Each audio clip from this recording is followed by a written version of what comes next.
Mas na época de fortes chuvaradas, o rio Almada também viveu furiosas e impiedosas enchentes. As suas águas invadiram ruas, praças e casas, dizimaram plantações, levaram criações, engoliram pessoas, destruíram humildes habitações, arrastaram tudo que estava à sua frente. Temendo a consequência das enchentes, o povo fugiu para as regiões mais elevadas das cidades, ficando em permanente vigília. As noites eram imensas, cheias de incertezas. A cidade afundou no medo aquático. Serenada a fúria das águas, as ruas, praças e casas estavam tomadas pela lama.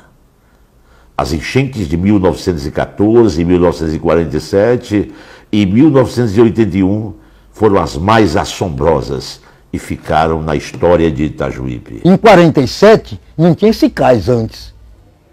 Itajuípe, Ipirangi se preparou para fazer uma festa de gala, como diz na gíria, no Natal, né? Botaram quermesse, barraca para tirar dinheiro para ajudar a igreja, a sociedade, maçonaria, lá, coisa e tal, etc.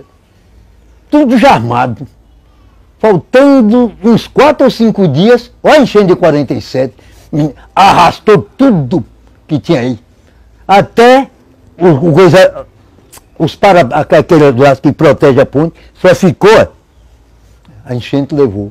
Naquela oportunidade, morreu até um rapaz aqui, porque ele tinha uns galhos, era até padeiro. Foi ele, um rapaz por nome Zarulho, que é na Pitangueira, atravessar o rio com a enchente em 47, para o outro lado. Você sabe que vem do Alto da Liberdade do Galo Morto, né? Encontra aqui o rio, né? Aí tem essa junção, né? Ele foi atravessar logo aqui nas duas partes maiores, porque não podia, a ponte estava água por cima. Para olhar onde está o galo. Acontece que o Zarolho foi mais ou menos 10 metros, quando sentiu, voltou. O pai dele foi quem deu socorro, para morrer. Vai chamar Montival, deu massagem, deu injeção, coisa e tal. E o outro já estava no meio, tentou, segurou, numa terceira de capim, que tinha na rebanceira aí. Mas a água que vem, vai fazendo, vai cavando, né? Dé Ferreira e um tal Apolinário, que era trapicheiro de cacau. Dé Ferreira não era, mas olha o braço de Dé Ferreira. Pegaram uma canoa ali em Dominguinhos Barra, desceram pelo rio para vir salvar o rapaz. E o povo tudo aqui, quem podia ficar aqui, torcendo para a canoa chegar. Quando a canoa estava mais ou menos a uns 20 metros, a terceira arriou. Ele passou, foi encontrar ele, 4 dias depois, os urubu beliscando ele lá embaixo no ponto. Em 81, nós tivemos aqui uma enchente que arrasou com a cidade.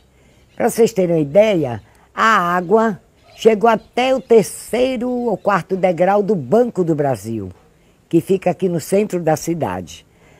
Foi uma enchente que muita gente ficou assim apavorado pela altura. Aqui em minha casa, por exemplo, entrou 1,80 m de água. Não foi brincadeira não, foi uma situação terrível. Perdemos móveis, roupas, porque não dava tempo de tirar. A água escoava e quando voltava era o dobro. E nós ficamos assim, sem ter como ou a quem apelar. Ficamos em igreja, pessoas ficaram na igreja, outras saíram para casa de irmãos que moravam em parte alta. E sofremos essa tristeza, e levou 3 dias também dentro da água, dentro de casa. Foram 3 dias de água, água suja, água horrorosa na cidade, dentro de casa, muita cobra, muito rato, muita coisa ruim, os tacos desapareceram dos pisos. Foi uma coisa dolorosa. O rio Almada, da minha lembrança, é o rio vivo, né? Quando o rio era vivo, quando os esgotos ainda não caminhavam por lá, não descambavam no rio. Então havia peixes, né? Havia lugares bons da gente tomar banho, né? Não havia, era no tempo que não tinha água encanada, a gente carregava a água do rio para casa. E depois, depois quando acabava de carregar essa água, uma coisa boa era o banho no rio. Eita, que coisa boa! E o rio era limpo, né? O rio era limpo, era bonito, caudaloso. Quando tinha, na época de chuva, o rio crescia, né? Ali a gente não podia se aproximar muito, claro. Mas era um ponto de admiração, né? Aliás, você quer saber de uma coisa? Até hoje, quando o rio enche muito, eu gosto de chegar ali na ponte para olhar o Rio Grosso, bonitão, para me lembrar do meu tempo de menina. Que a gente via ali por debaixo da ponte, as canoas passando, né? As canoas passando. E aí havia os poços, os lugares onde tinha poços profundos, né? Como o Poço do Sabão. O Poço do Sabão era marcado por muitas lendas, inclusive lendas de encantamento, né? Havia uma lenda de que ali aparecia uma mulher dos cabelos compridos e que se dizia que aqueles cabelos da mulher era o limo do rio. Mas isso é lenda, né? O que eu sei do Poço do Sabão é que era um poço muito fundo, ganhou esse nome porque ali, dizem que ali afundou uma canoa carregada de sabão. Quando eu cheguei para aqui, para Itajuípe, esse rio era um rio muito rico, muito asseado, tinha peixe, muito peixe, as canoas passavam com cacau aí no rio, a gente bebia água do rio, eu bebia água do rio, todo mundo bebia água do rio. E nós não tinha esse clima que nós tem agora de água tratada. A água era do rio. O rio muito rico, muito peixe, e a gente vivia aqui toda a vida com esse rio, com muito peixe, tudo bem, tudo bom. Se bebia água desse rio. Que naquele tempo água não era tratada, a gente pegava, enchia os potes de manhã cedo, e antes do povo estar tomando banho no rio, para se beber água do rio Almada, esse rio Almada. Eu sou testemunha porque fui criada bebendo água do rio Almada. Este rio era uma das coisas mais lindas que nós tínhamos na cidade.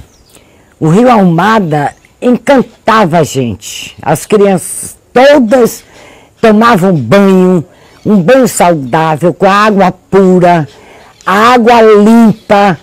Minha mãe lavava a roupa da gente, a gente sentia o cheirinho da limpeza. Minha mãe areava as panelas, os pratos, todos eram lavados neste rio Almada. Nós vivíamos aqui, todos nós, vivíamos da produção de cacau. E, por não ter estradas vicinais nas fazendas, em algumas fazendas, a maioria delas chegavam aqui o cacau através das canoas. Pra você ter ideia, eram transportadas. Eu me lembro quando garoto, via chegar aqui cacau sendo transportado de canoas, eram canoas enormes, eu não me lembro assim a quantidade de cacau, não era aquelas sacos de hoje, eram sacos de lona que chegavam aqui, o cacau, que era vendido aqui no comércio de Itajuí.